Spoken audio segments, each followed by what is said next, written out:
नमस्ते बच्चों, वास्तविक संख्याओं के इस भाग में आप सभी का स्वागत है।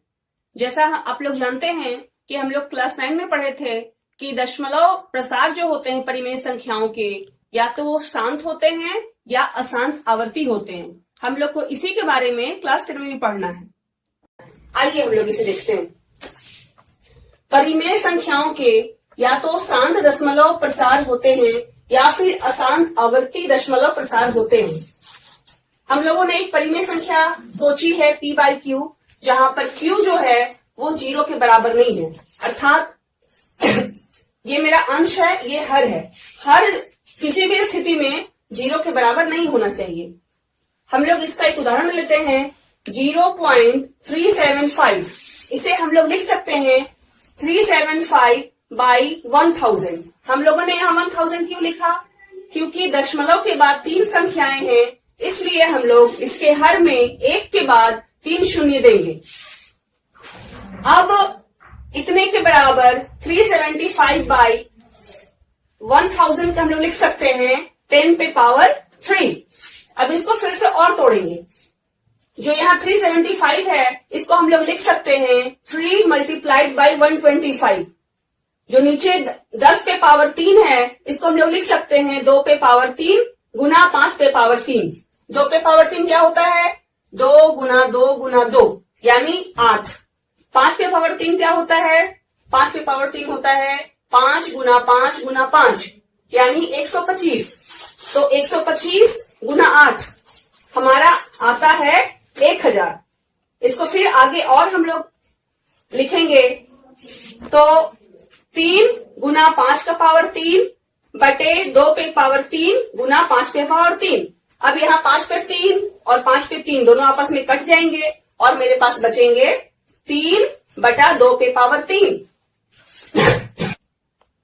बच्चों, अभी हम लोगों ने जो उदाहरण देखा, उस उदाहरण को देखने के बाद हमारे पास एक प्रमेय उस उदाहरण से बनता है।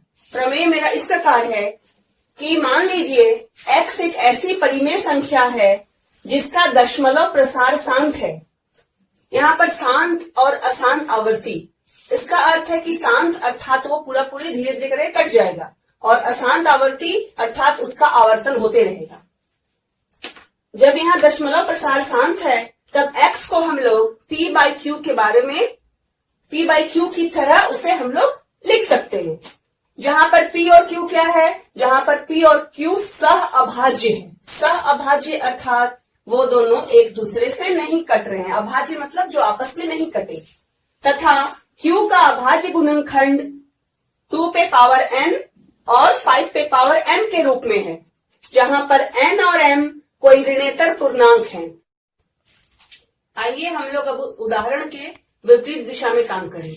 हम लोग यहाँ उदाहरण में हम लोग 0.375 से गए थे 3/8 पे। अब यहाँ हम लोग फिर से 3/8 से हम लोग को यहां तक जाना है। यहाँ क्या करेंगे? हम लोग 3/8 में 3/8 को हम लोग लिख सकते हैं 2⁻3 यानी 2 × 2 × 2। अब हमारे पास है 3/2⁻3।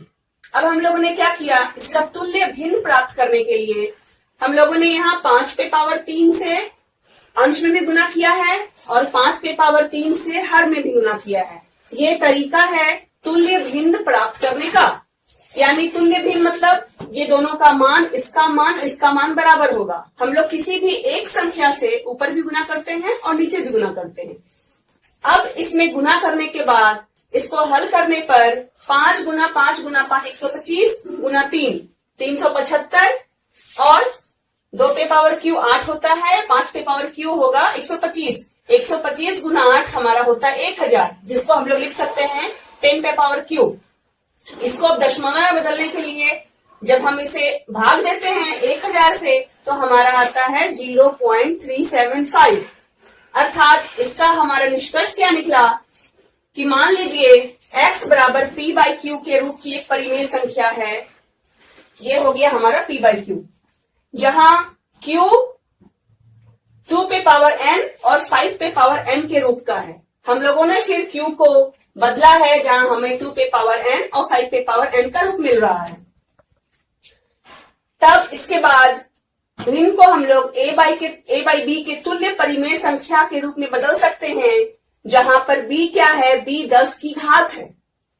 b हमारा क्या है, b 10 की घात है।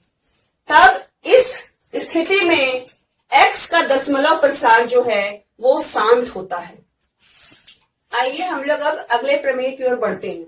अगला प्रमेय हमें यह कह रहा है कि अगर मेरा हर, जो हम लोग p बाई क्यू परिमेय संख्या लिए हैं, उसका जो हर q है, अगर वो 2 पे पावर n और 5 पे पावर m के रूप का नहीं हो, तो हमारा जो रिजल्ट आता है वह अशांत आवर्ती होता है। आइए देखते हैं।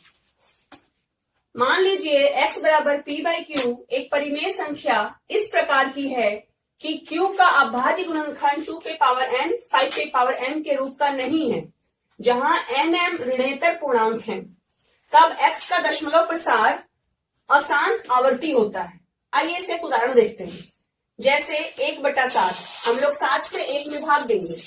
यहाँ पर 7 से जब 1 में भाग दिया गया तो पहली बार में भाग नहीं गया, तो हम लोगों ने यहाँ दशमलव को उपयोग किया। दशमलव को उपयोग किया तो 7 गुना 1 7, फिर मेरा यहाँ बचा है 3 में फिर इसी प्रकार हम लोग भाग देते जाएंगे। भाग देते देते हम लोग को मिलेगा 0.1428571। हम लोग लास्ट में देख रहे हैं कि हम लोग यहाँ 3 आता है, अर्थात ये फिर से इसका आवर्तन होगा।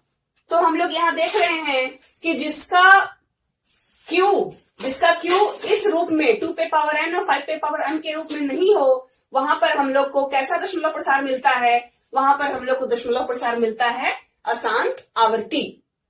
इसको आप लोग याद रखें, जिससे कि आप लोगों को ये हल करने में आसानी होगा कि दशमलव प्रसार शांत है या अशांत आवर्ती है। इस क्रम में आप लोग कुछ सवालों को कृपया हल कीजिएगा। पहला सवाल है 7/80, दूसरा सवाल 13/125, तीसरा है 17/8, चौथा है 29/343। यहाँ आप लोगों को बिना किसी किस्म का ज्यादा गुना भाग किए आपको ये पता करना है कि इसके दशमलव प्रसार शांत होंगे या अशांत आवर्ती होंगे। तो इसको बनाने के लिए आपको ये ज्ञात करना होगा कि ये p बाई क्यू के रूप में है, तो इसका q 2 पे पावर n और 5 के पावर m के रूप में लिखा जा सकता है या नहीं। ये पता करने के बाद आप आसानी से बता पाएंगे कि इसके दशमलव प्रसार जो हैं वो शांत हैं या अशांत आवर्ती हैं।